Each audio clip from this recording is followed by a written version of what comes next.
Good morning, good morning, good morning. Happy Thursday. Happy Thursday, everybody. This is yours truly.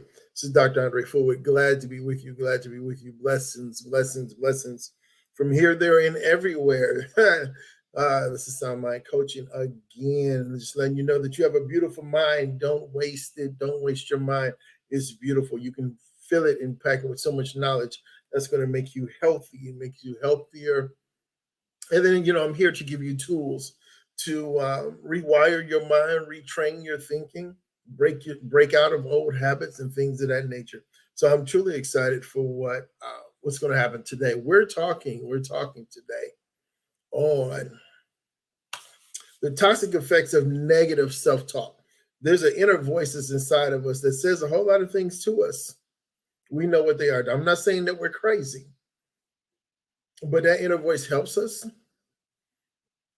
We have the ego, the super ego, and the id. The id wants to do is deep down inside of us wants to do, and impulsive things, and that's how we get in trouble because we listen to the id. We have the ego that tries to rationalize and make sure we're doing the right thing along, and the super ego matures to the place of that we follow the rules of the land and all these other things. So we got to make sure that we control the id. The id is the one that's deep down inside of us, that's in our subconscious realm. And so, yeah, we want to. So there is an inner critic. There's an inner critic that's inside all of us, as I said. And at times, this little voice can actually be helpful and keep us motivated toward our goals. Hey, you got to get this done. Hey, you know, it tells you, it helps you. That inner critic can help you maintain, but also that inner critic can keep you from doing some things as well.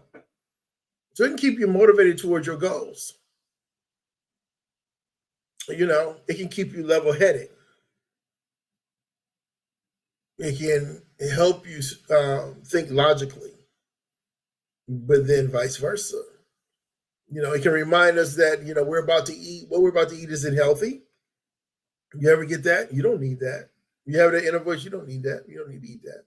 No, don't order that. Order this.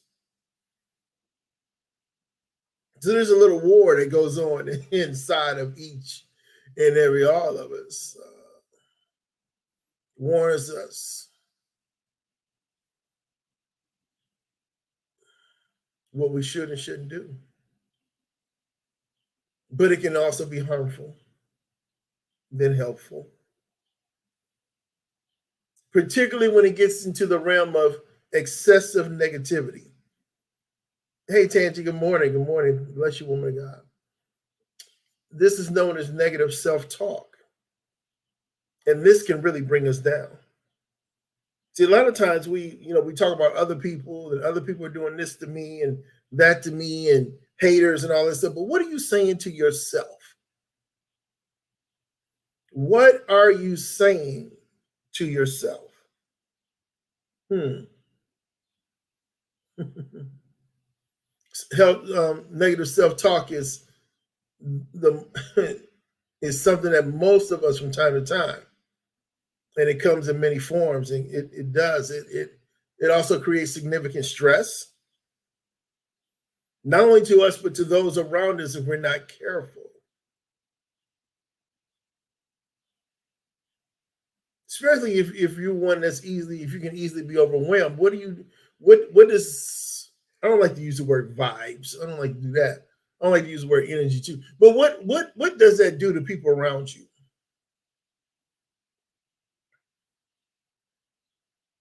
Because you're overwhelmed, because you got so many things. That inner voice is just, it's like Pac-Man or Miss Pac-Man, whether male, female, whatever. But it's just chomping at you with, gotta do this, gotta do that. So where does all this pressure, this inner pressure come from? Hmm.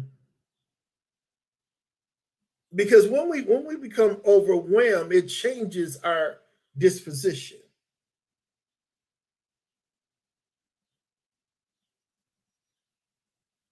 Who are you when you're overwhelmed?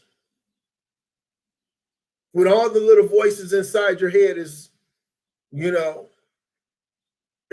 everything's talking. You're talking to yourself in such a rapid, it's almost like a bowl of spaghetti. Hmm. In a bowl of spaghetti, you never see the spaghetti all lined up in perfect order. It's all over, it's all scrambled together. Hmm.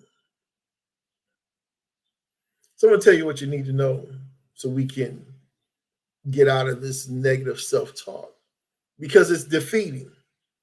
It's very defeating. And the original flow of this week was on Monday. I talked about overcoming the fear of failure. Right, that was on Monday. And so components of that was on Tuesday. I talked about self sabotage. Yesterday I talked about procrastination, and so today we're talking about negative self talk. Okay, because it comes in many forms, and it can sound grounded. Like, I'm not good at this. Have you ever said that? I'm not good at this. And because I said it to myself, what do? I avoid attempting it for my.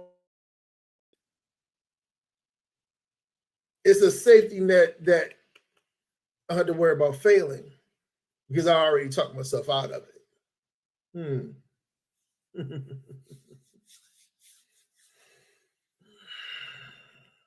Or have you ever said, I can never do anything right? Hmm. And it may seem very, very realistic appraisal of the situation. What about this? I got a C on this test, and I guess I'm not good at math because you got a C. Maybe you didn't study, maybe you didn't practice. What? It's those kind of things. Maybe you had the right answer, but you talked yourself out of the right answer. So it affected your grade.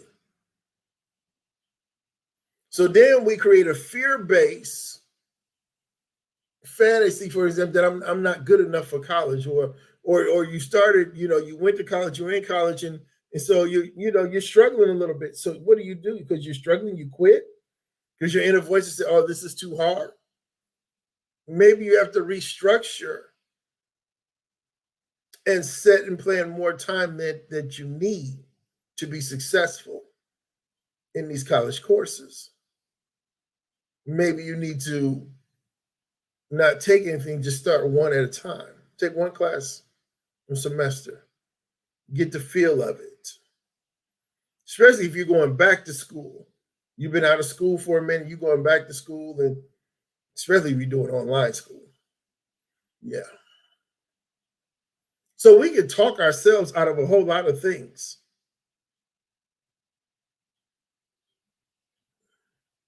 And these things are unrealistic. And we put this fake boundary around ourselves. Good morning, Shantae. Put this fake boundary around ourselves.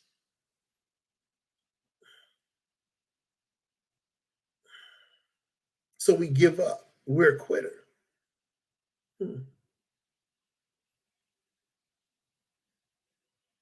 So the musings of our inner critic may sound a lot like a critical parent or a friend from the past.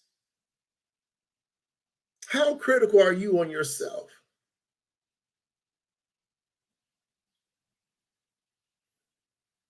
Oh, maybe my friends are right. I'm not good enough for this. Or maybe mama was right. I'm not good enough for that because they said I never would be this. And so you just pick up that mentality, that stronghold of a belief system. No.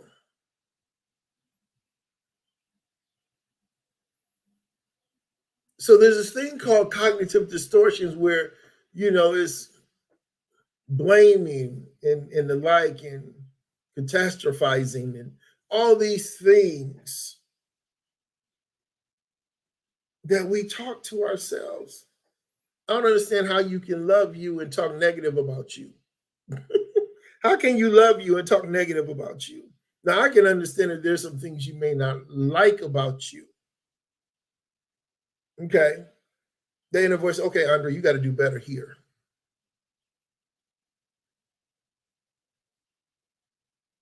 When it's time for you to do your work, maybe you need to really just step aside, go to the library. You know what I'm saying? You talking to yourself so that you can better yourself. You can look at, excuse me, you can look at your shortcomings and not beat yourself up about it, but what can you do to improve them or alleviate them? Okay. So basically, negative self talk is an inner dialogue you have with yourself that may be limiting your ability to believe in yourself and your own abilities and to reach your potential. I don't care what anybody on the outside says about me,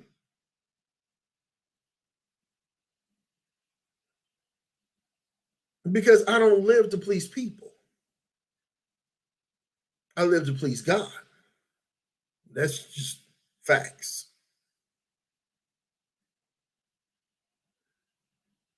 Now, as I'm living to please God, I'm going to treat people the way that I know I should treat them based on who I'm trying to imitate, which is my Heavenly Father. Now, some people may like that, some people may not. It's okay. See, I understand that everything I do is not going to please people. I'm not cut out to make everybody happy. I'm not cut out to be accepted by everyone. I'm okay. That's just part of life. It's part of life, right? Yeah.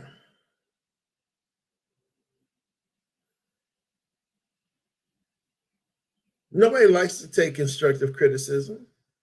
But if you want to grow and you respect that person, if you respect the person knowing that they care about you and they want the best for you, it may not be easy to swallow.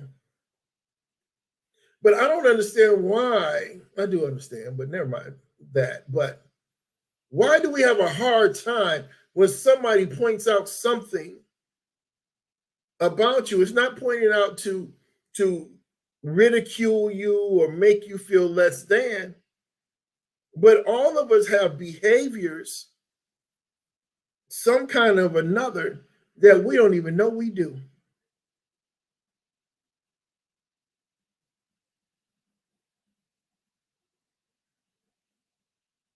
And so we can easily, and many of us easily take offense because somebody calls out something. And so people feel some type of way because it's never been brought to their attention before. Well, maybe nobody's around you ever brought it out. But everything happens in certain seasons in life too.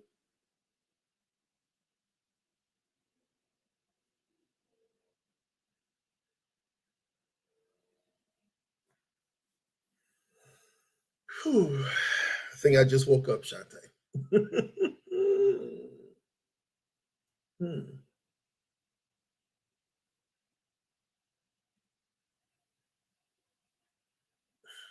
So we would never reach our potential if we have this inner dialogue of negative self-talk. We're going to keep talking ourselves out of living the fullness of our life with joy and happiness and everything else. It is any thought that diminishes your ability to make positive change in your life or your confidence in yourself to do so. So negative self-talk can not only be stressful, but it can really stunt your success. I hear you, Shante. You're learning that. Yes. Here's the thing. Why don't you love you?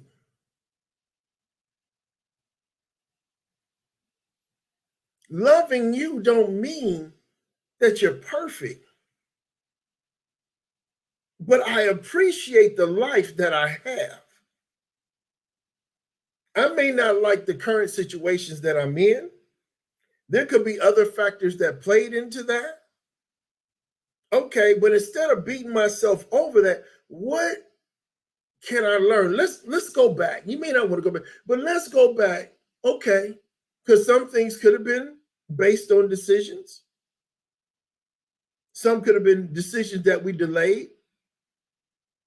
Some could have been decisions that we think, hindsight.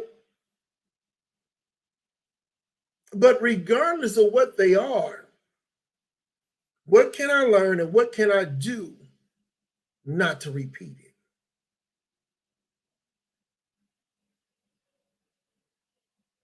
But I still love me. Yes, I've erred. Yes, I've made mistakes. And I heard a lady when I was on Wisdom and I was talking, and the lady came on and she called them mistakes. Mistakes. She was in a movie with Adam Sandler, and they called them mistakes. So, retake, So, and I like that instead of mistakes, right? Good morning, Jerome. What's up, my brother? So instead of mistakes, they're mistakes. Okay, look at them that way, mistakes. So I got to do a retake. Okay, but we got to get to the point where we got to stop creating stress within ourselves. Okay, because the consequences, there's consequences for everything we do, consequences in our thoughts, all these other things. Negative self-talk can affect us in so many pretty damaging ways. Have you ever been around people and all their talk is negative? It's like, man, are you even happy to be alive? Yeah, I mean, everything may not be going great, but you're not rushed into the hospital. You're not in ICU. You know what I'm saying? It's just we've lost the gratefulness of life. This gift we laid down and we had plans. I had plans for today. And the plans, I mean, just believing I'm going to be able to wake up in the morning. But just to wake up is good morning, Father. Good morning, Jesus. Good morning, Holy Spirit. Thank you. Thank you thus far for this gift of life on this day that nobody's ever seen before. Just be grateful. Even though, you're struggling, you're sleepy. I took that procrastination test and I hit snooze twice this morning. you know.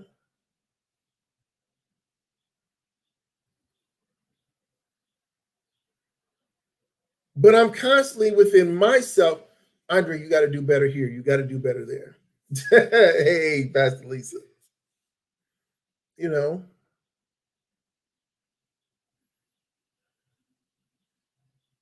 But we got to when there's a large scale study found that rumination and self blame over negative events were linked to an increased risk of mental health problems. We have people that are stuck in a place in time, and they keep revisiting this place, revisiting that place, and it has a mental negative, and it affects their personality, it affects who they are, it affects their disposition.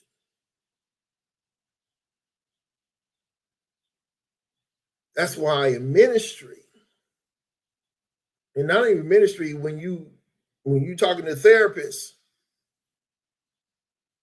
both sides, both sectors want to go back to the root. Where did it come from? Where did this come from?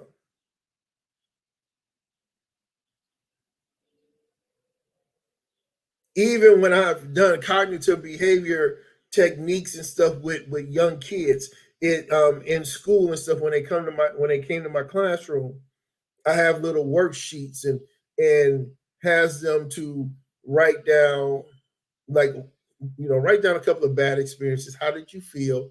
This, that, and the other. And you would be amazed that for the first time, maybe these kids are able to release how they feel. And then you have them write some of the good experiences they have, a good trip or something like that.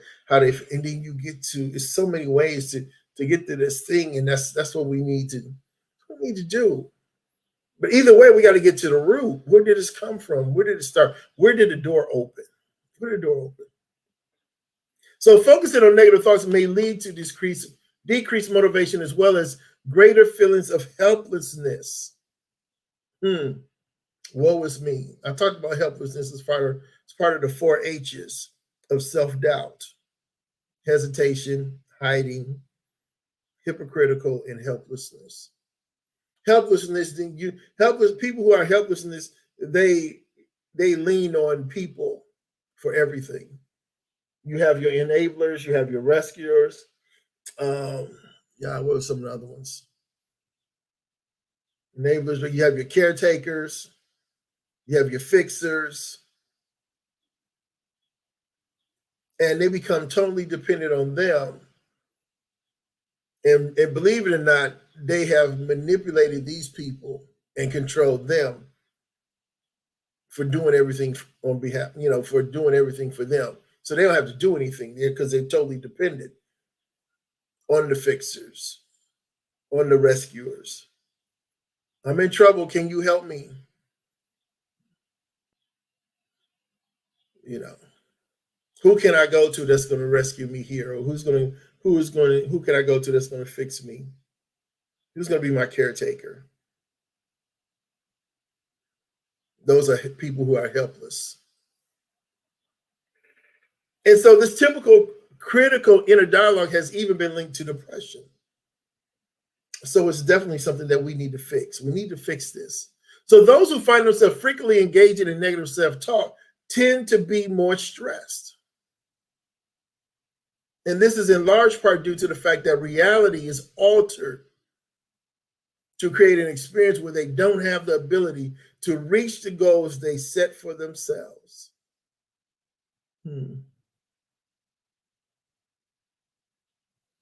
I want to do this, but then here comes the critical self-talk. Negative self-talk can lead to a lower ability to see opportunities, as well as a decreased tendency to capitalize on these opportunities. So what happens to negative talk is that they, you want to, how can you make more money if you don't do the things that you need to do to make more money? If you need the certification, if you need to go back to college for a couple of years, or whatever the case is. And a lot of times, and I've learned this, and this is like a real thing, a lot of times the money and the increase that we need is not in the state that we live in.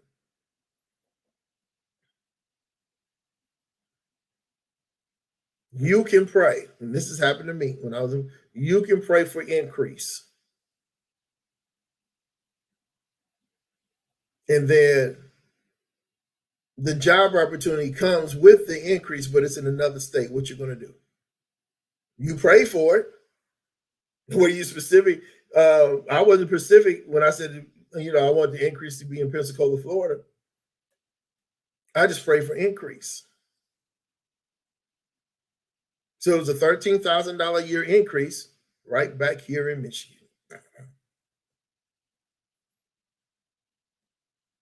He answered the prayer. Now, was I willing to go? More responsibility, more money.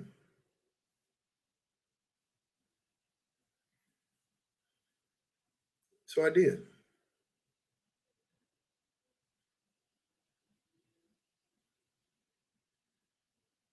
So just that little side note, just when you're praying, be specific.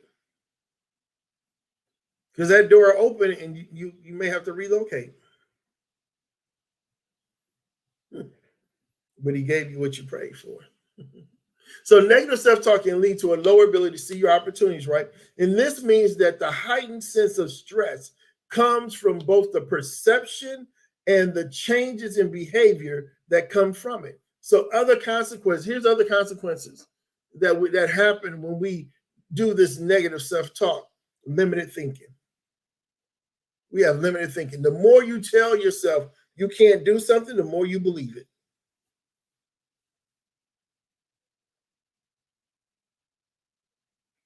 And you accept it.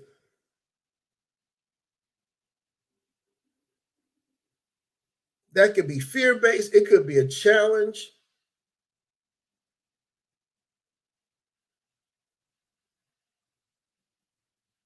I just can't see myself doing it. Well, start seeing yourself doing it. Start seeing yourself doing this.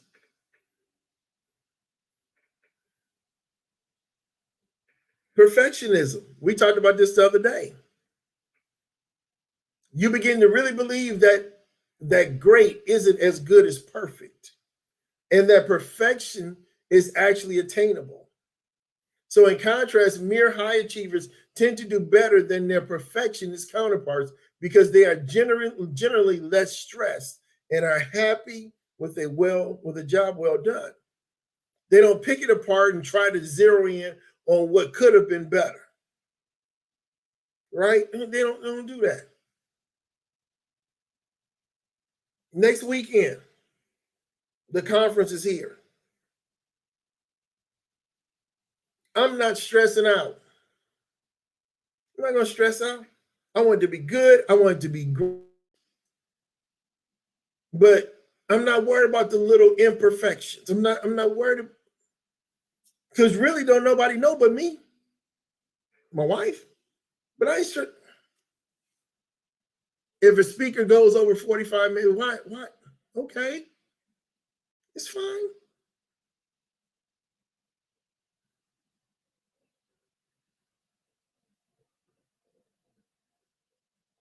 Blessings, Pastor. Right. Right, Pastor Lisa. And then the part of that is that they said we eat the fruit thereof. So if we speak death, we speak this negative talk on our life, then we're going to become barren. We're not going to produce fruit. There'll be no fruit in our lives. And you're sitting around watching everybody else being productive. You seeing the blessings of the Lord here, there, all this other stuff. You see yourself, you see other people, say for example, you and a friend talked about going to school together, doing like a buddy system. You talked yourself out of it. They still going to do it. 18 months later, they done graduated, got their certificate, and you sitting back, wow, that could have been me. Yeah, but you talked yourself out of it.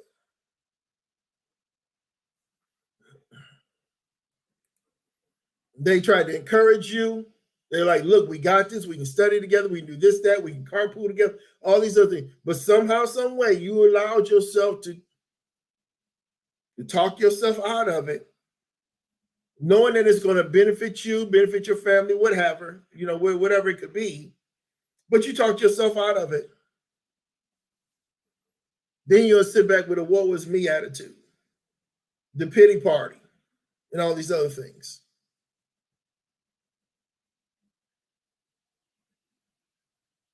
Of course, we like things to be perfect in our world. What perfect look like for me, may be exceptional to somebody else. Like, wow, this is really great. This is awesome. Everything else. And in my head, it could be like, man, I should have did this, should have did that. I'm not doing that. I'm not going to do it. No, I'm not doing that. What else can we do? What else can we add? No. Pastor Lee, no. We're a week away, a week from today. Let's come have a good time. Yes, I believe in doing things in the spirit of excellence. Absolutely. I'm not going to do anything haphazard. I don't believe in that. But not going to be so critical. And I'm not going to worry about people being late, because we're going to start when we're going to start. Then I deal with them later. Come on, y'all supposed to be leaders, supposed to be on time. That's even myself, making sure I'm on time. Here's another thing, feelings of depression. We're talking about the toxic effects of negative self-talk. Some research has shown that negative self-talk can lead to feelings of depression. Yeah, I'm gonna keep y'all straight. In love. And if left unchecked, this could be quite damaging. Relationship challenges happen, whether the constant self-criticism makes you seem needy and insecure, Do you want to be with someone and all they have is this negative self-talk? I understand speaking life to people, trying to boost them up, boost their confidence, this, that, and the other. But if this is something that I have to do every time we get together, you might as well pay me and just lay on the couch. Let me help you heal. Let me help, because the relationship aspect, oh no, we can't do. It's too much work. Too much work. Mm-mm. No. Mm-mm. So, like I said, whether the constant self-criticism makes you seem needy and insecure, or you turn your negative self-talk into more general negative habits that bothers others, a lack of communication and even a playful amount of criticism can take a toll. It can eat away at other people like kryptonite. I like using that word, kryptonite. So one of the most obvious drawbacks of negative self-talk is that it's not positive.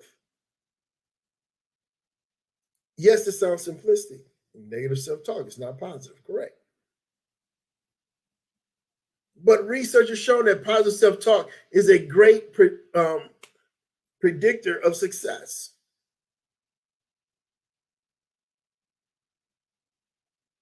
Last night I had to study, I had to write, my homework had to write about these different theories. Theories from Freud and other people, and which one do I believe fit me, and so on and so forth, man. And it's just like, it's crazy. But there's a thing called the internal locus control and external locus control. And the internal locus control is you believe you control your destiny. Okay? You believe you control your destiny, that you can, whatever you need to do where you feel successful, you control it. You strive for it, you do this, that, whatever, right? That external locus control is you see, well, you gotta have good luck over here, or you gotta have lucky, you gotta roll the dice over here, in that our external surroundings control your destiny. So I was asking my daughter, Irene, last night, we were texting because she studies psychology. Which one are you? And she said, I can't wait to hear that answer. But I'm internal. I believe I create my destiny. I believe some of the things that I've done in my past, I created. I can accept that. Okay. I can accept the fact that there were some things within Andre that needed to be fixed. That was the result of some of the things that didn't go well in my life. But I learned. You learn from these things, people. Don't beat yourself up. Now, other people may feel a certain type of way about you, certain type of way about your life. But let me tell you something. Do they fail to understand that you may feel a certain type of way about their life, but you just don't speak it? It amazes me how other people think their lives are better than yours. And all they got to do is one day just stop breathing. You're dead. Your life ain't better. You're not better than me. Other people's, if somebody has a bank account that has more money than yours, don't mean that they're better than you.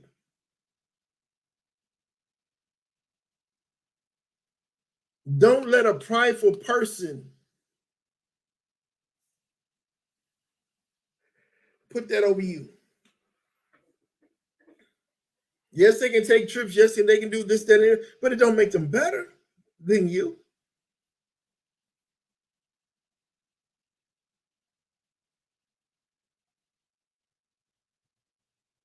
No. You still have purpose. You still have things that they can't do. You do things. What about this? Maybe you could treat people better. Maybe you treat people better than what they do, because people with money get arrogant. Some people are arrogant, some people are very cocky.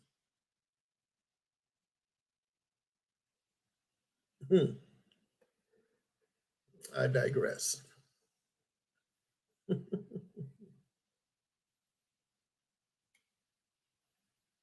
So talking about how this positive self-talk, right, are great predictors of success. Watch this. People didn't need to remind themselves how to do something as much as they need to tell themselves that they are doing something great and that others notice it as well. People didn't need to remind themselves when you do this positive self-talk, this of instruction or motivation, positive things. When you do this to yourself, other people will speak of you. They will. Other people will speak of you. I took a huge step last night, and I've gotten involved with the local NAACP from Macomb County because of the things that I'm still enduring um, from my previous employer. Because it woke something up in me. Because I don't purposely try to mistreat people, and I've learned my activist card has been activated. That's my new thing now. And we're not. Let me tell you this: we're not supposed to see injustice and not say something about it. Because when we do, our silence puts us on the side of the oppressor.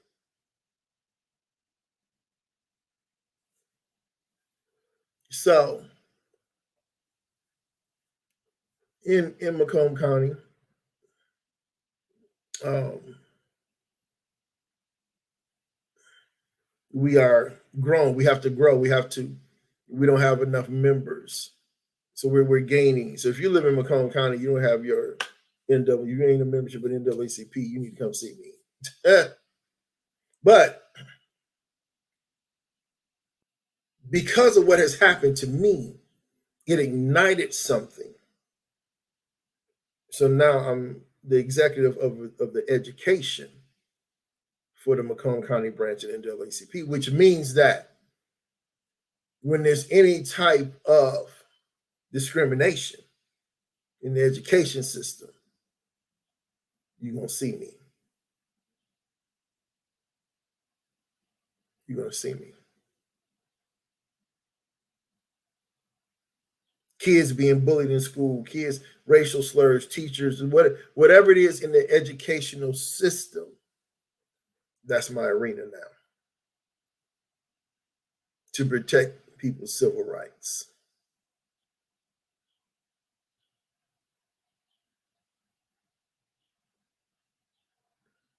And it's amazing. And it's how we see people, those of us who are gone now. But situations occurred that motivated someone to no longer keep their voice silent.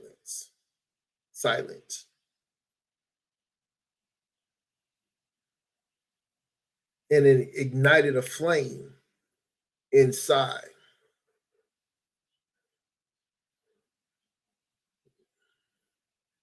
So there's a lot of work for me to do. And there's already cases. There's systemic racism in our local schools. I don't know how I got there, but yeah.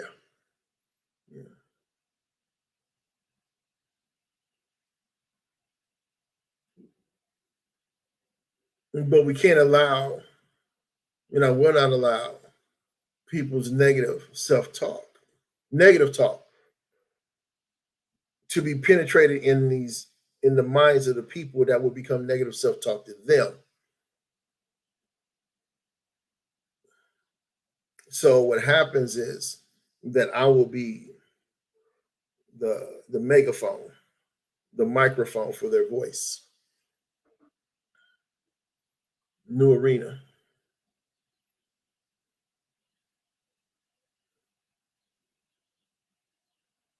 Defenders. So how can we minimize negative talk? I don't know why I went there, but I did. Catch your critic. Catch your critic. What do I mean? Learn to notice when you're being self-critical so you can begin to stop. Notice when you say things to yourself that you wouldn't say to a good friend or a child. Catch your critic. In other words, catch yourself when you're saying, when you're about to go there, when that thought's about to form, you know what it's about to say, what you're about to say. Whoa, would I say this to somebody else? Would I say this to my children? Would I say this to my grandchildren? Why am I saying it to myself? Remember that thoughts and feelings aren't always reality, people. They're not always reality. Thinking negative things about yourself, right, may feel like astute observations, but your thoughts and feelings about yourself can definitely not be considered accurate information. Your thoughts can be skewed like everyone else's, subject to biases and the influences of your mood.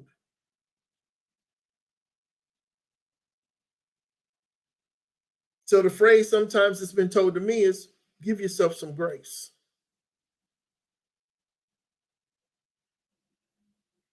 Give yourself some grace.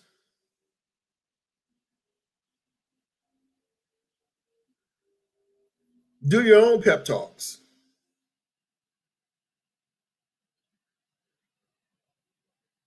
Why are you here's a question. Why do you, not why are you, why do you talk negative to yourself?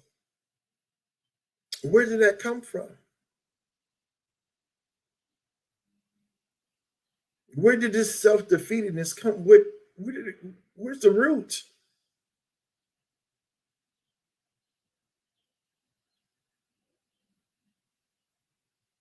Whose voice was the seed that made you feel less than, inadequate? Hmm? Hmm? Can that be learned behavior? Yes, it can. It can be learned behavior. Absolutely. Absolutely. Do you not know? And that's funny you said that, because my choice in these different theories, there's a humanistic theories, there's trait theories, traits, personality traits. Freud's psychoanalysis, that's dealing with the id, the superego, and the ego. And then there's learned and social cognitive theory. We're learned, our personalities are based upon what we learn, things like that, our socialness, our environment, things like that. And so, yes, we've learned a lot of things. We've learned a lot of things, and I call them silent teachers. We've learned a lot in our neighborhoods that we grew up in. We've learned a lot by watching and hearing what goes on in the family. One of the things that we've gone wrong and have done wrong as parents is we've had unrealistic expectations on what our children should know. We didn't teach them. We didn't have conversations about it. But you should have known. How should I have known if you didn't tell me? You didn't teach me. How should I have known how to handle my money if you never taught me about money? It's an unrealistic assumption. So yes, but then watch this, Shante. What we've also have learned, we can unlearn. But yes, some of the things in life we've adapted, and it has made us and shaped us, right? But watch this. When we come into a knowledge of the thing, right? then what can I do to change it?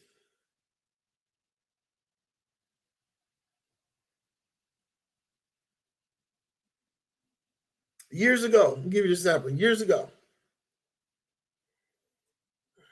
I was with my youngest son's mother. I was married with her then and had two stepdaughters. And we was at the family house back in the day. And I heard them say, because, my family, they talk at each other. They talk at each other. That's that's an ugly norm, but they don't talk to each other, they talk at each other, right? And I just sit there and laugh nowadays. But I heard my kids say, that's how daddy sounds when he talks to us. And I don't know if they knew that I listened to them, that I heard what they said, but it caught me. And I said, I don't want to sound like them. So there are things that we have inherited. What I mean by inherit, I ain't talking about we've inherited behaviors since we've been around them, right? So I did my best to change that, change my tone when I talk to them.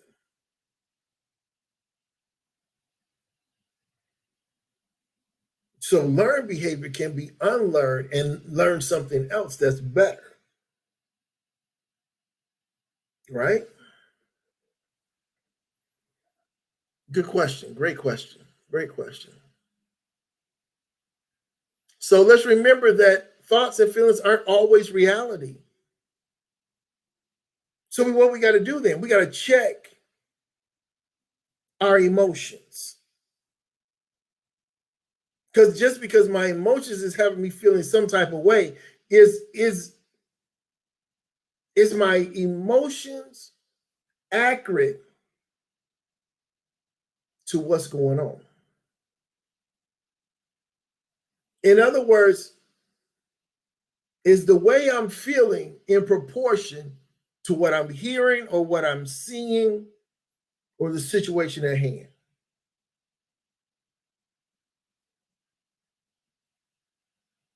Because something can trigger us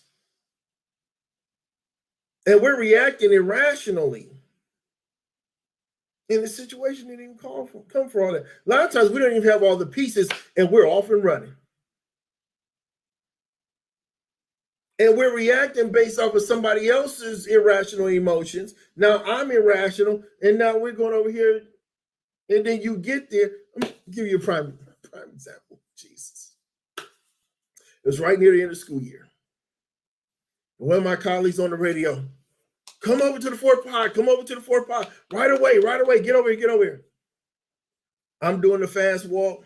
A couple other people doing the fast walk. You would have thought it was a brawl, a fight. It wasn't nothing. The kid was already removed from the class, and all he was doing was talking back to the teacher. So why would you make this announcement over the radio, the walkie-talkie?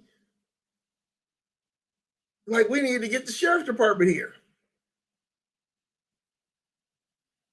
And so myself and other two colleagues, we looked at you like, what? That's what I'm saying.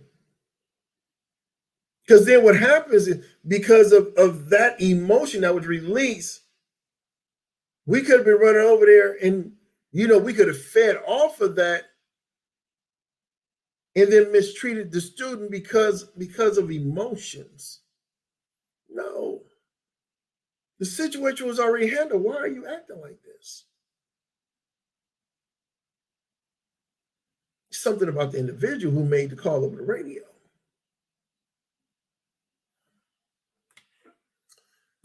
Oh, that example just flowed immediately to my head. So watch this, y'all. Let's make fun. Give your inner critic a nickname. Okay. I haven't watched Saturday Night Live in a long time, but there was a character known as Debbie Downer, right? And she would find the negative in any situation. And your inner critic, if your inner critic has this dubious skill as well as being Debbie Downer, always finding something negative. You can tell yourself Debbie Downer is doing her thing again. You can kind of do a play along with this thing, right? So when you think your inner critic as a force outside of yourself and you give it a goofy nickname, right? It's not only more easy to realize that you don't have to agree, but it becomes less threatening, right? And more easy to see how ridiculous some of your critical thoughts can be. Okay? So think of that inner critic as a force against you.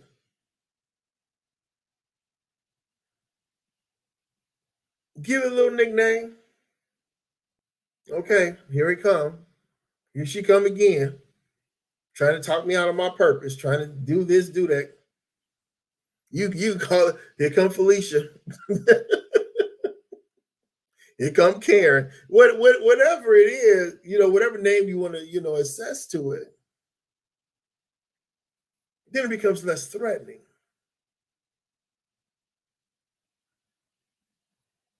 Now you can adapt to it and put it in its place. In other words, contain your negativity. If you find yourself engaged in negative self-talk, it helps to contain the damage that a critical inner voice can cause by only allowing it to criticize certain things in your life or be negative for only an hour in your day. This puts a limit on how much negativity can come from the situation. So we're going to put it in timeout, right? We're going to give it so much. Okay, all right, this is coming in. This is the negativity that I'm saying to myself, within myself, all these other things. I'm going to contain this thing. Let's contain it. This thing is not going to have control of me all day long. Okay. I may entertain this thing for 30 minutes or whatever, and you're gone. But let's contain it. Let's not have it control us. It's not going to control me. I'm going to control it. Okay. And then let's change negativity to neutrality. Okay. What I mean is, when engaging in negative self-talk, right, you may be able to catch yourself, but it can sometimes be difficult to force yourself to stop a train of thoughts in its tracks because they're just coming, right? They're just coming. Choo, choo, they're just coming. So it's often far easier to change the intensity of your language. Watch this. So instead of, I can't stand this, becomes, this is challenging. Okay. So instead of saying, I can't stand this, we change our verbiage. This is challenging. I hate becomes, I don't like. Or even, I don't prefer. So when your self-talk uses more gentle language, most of its negative power is muted as well. There's a big difference, right? I can't stand this. That's strong. I can't stand. Compared to, man, this is challenging. Even the tone of the words change, it shifts. I hate becomes I don't like. All right. Hope y'all got that. Hope this is helping you guys. All right, another one. Cross-examine your inner critic. Cross-examine. So one of the damaging aspects of negative self-talk is that it often goes unchallenged. Do you challenge your negative self-talk? Or do you just let it just ramble on? After all, it's only going on in your head. Others may not be aware of what you're saying and thus can't tell you how wrong you are, right? It's inner, it's within your thought process. So the only person can hear it is God. So it's far better to catch your negative self-talk and ask yourself how true it is. The vast majority of negative self-talk is an exaggeration, and calling yourself on this can help to take away its damaging influence.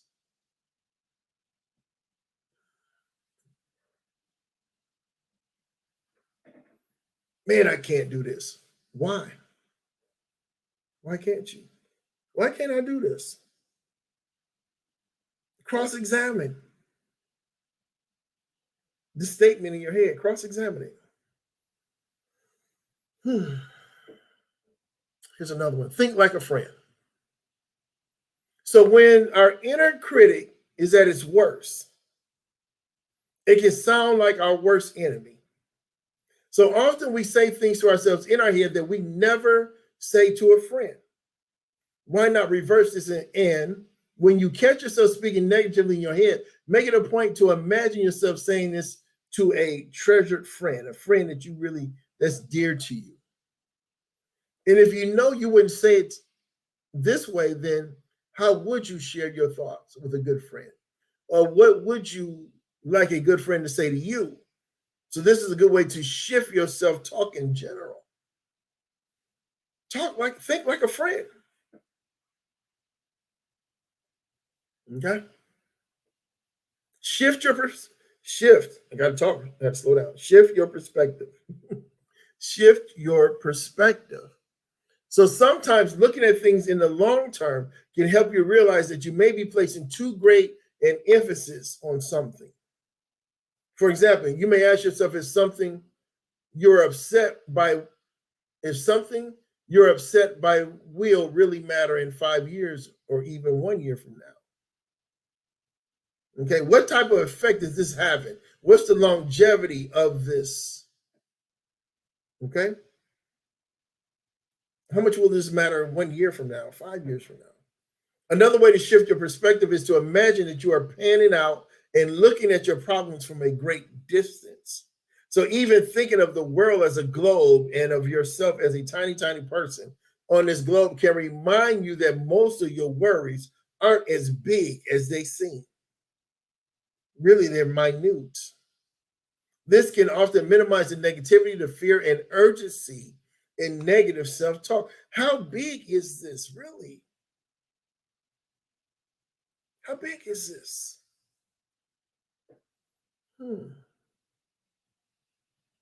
Say it aloud. Say it aloud.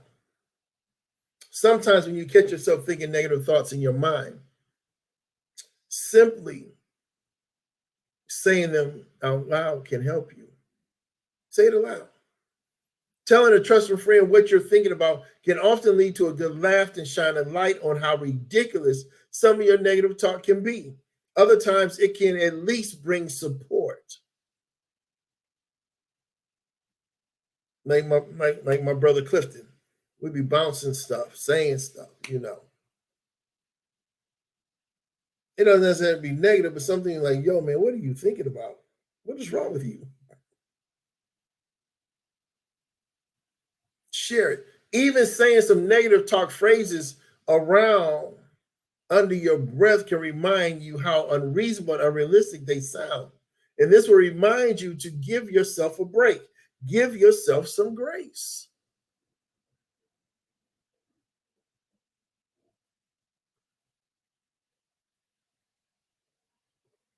I'm hearing this phrase, and I don't know who's saying it, but stop saying, here we go again. That was one of the chapter titles in my first book. Here we go again. Here I go again.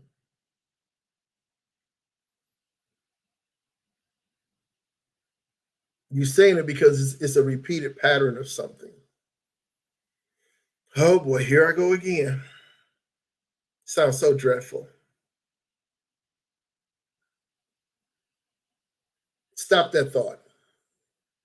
For some, simply stopping negative thoughts in their tracks can be helpful. This is known as thought stopping and can take the form of snapping a rubber band on your wrist.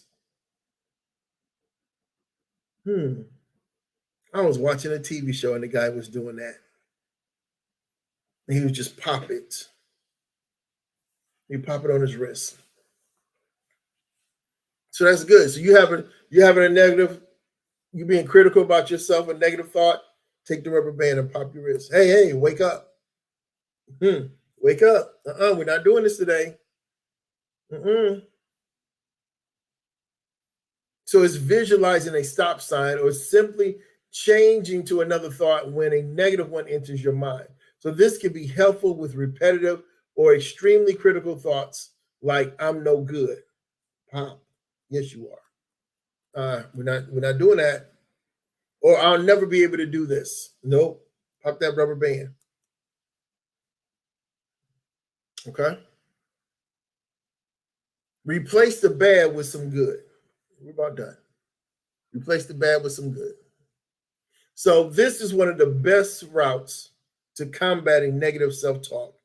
Replace it with something better.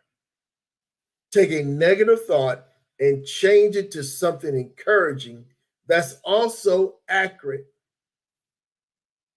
Don't give it some false narrative. Don't make it something unrealistic, but change it to something that's encouraging and true, factual about you. So repeat until you find yourself needing to do this less and less often. So this works well with most bad habits. Replacing unhealthy food with healthy food, for example, is a great way to develop a more positive way of thinking about yourself and about your life. Ooh, covered a lot. Covered a lot. But this was really good stuff about negative self-talk. Okay. So the toxic effects of negative self-talk. And that's it. Tomorrow is Free Me Fridays. I don't know what I'm gonna talk about, but I'm gonna have something. I'm not procrastinating. It just ain't hit me yet. Appreciate you guys tuning in. I don't know if my wife is doing midday moments or not today. So just stay tuned, look for the notifications. I appreciate you guys hanging with me for the beginning of your morning. Next week I will not be. Good morning, woman of God. Next week I will not be on in the morning as I really have to set myself aside for the conference. The conference is the meet and greet is next Thursday, but the conference kicks off next Friday, Saturday, and Sunday. So we have a long weekend, and I just want to quote unquote center myself and focus. Thank you, daughter, and focus on what God wants to say to His people. And I have to prepare a word as well. So I'm just going to take this time and get some more rest, but also prepare for the gatekeepers gathering. So taking it off next week. We'll be back probably the following Tuesday. So let me give myself a day of rest after that weekend. And so, but I'll give you more details tomorrow about that. Here are ways that you can find me, Sound Mind Coaches, Monday through Friday, 7 a.m. Don't forget to like and share. Like me on Facebook, Sound Mind Coaches. Subscribe on the YouTube channel. We are live on YouTube right now as well. So just in the search box, Sound Mind Coaching, you will find me instantly. Be right there. I'm on Instagram, but not much on Instagram. But I'm on Instagram. Where that came from? And Coach AD Fullwood. The 586-325-41. That is our telephone number, and it has 3 different options. One is for the ministry. You do option 1. Option 2 is for me for Sound Mind Coaching. Option 3 is for my wife, Coach A, Coach Angela. So any one of those, you can catch us. You can send us a text message on that as well. My email address is coachfullwood@gmail.com. And my website is soundmindcoaching.net. I do have some books on there. I do have books also on Amazon, and I'm working on my 4th book. My 4th book is Changing Your Mindset. Changing your mindset. This should have been done, and allow other things to take priority. Shame on me, but it's the truth, facts. So that's something I have to talk to myself about. Don't beat myself up. Just get it done. Get it done. All right. So yeah, so that's all that's going on. I appreciate you. Join me tomorrow. We're gonna have something. We'll have something good, something uplifting, something that's going to get you ready for the weekend. Actually, we're going into the 4th of July weekend. And so, matter of fact, happy 4th. Happy 4th of July to each and every one of you. Be safe. Please be safe. But once again, I'll be back in the morning, 7 a.m. Free Me Fridays. Free Me Fridays. Let other people know if this has been a blessing to you. Share this. If you missed any of the ones earlier this week, Monday, I talked about overcoming the fear of failure. And everything else I talked about thus far is a part of the fear of failure. Self-sabotage, procrastination, negative self-talk. All these are factors of the fear of failure. And each one of these that I talked about, discussed, were tools to help you not do it so that there won't be a fear of failure, but an eagerness of success. So, as I close, like always, you have a beautiful mind, and it would be terrible to waste. Don't waste yours. Don't waste yours. The Bible says in Hosea 4:6 that the people perish for lack of knowledge, because they rejected knowledge. I'm giving you tools, I'm giving you knowledge to help you become a better person, healthier mindset. If you decide to reject what's being presented, there's no excuse. And that's why the people perish, because they rejected the knowledge. So your affirmation, your morning affirmation, I have a beautiful mind and I won't waste it. Y'all have a blessed day.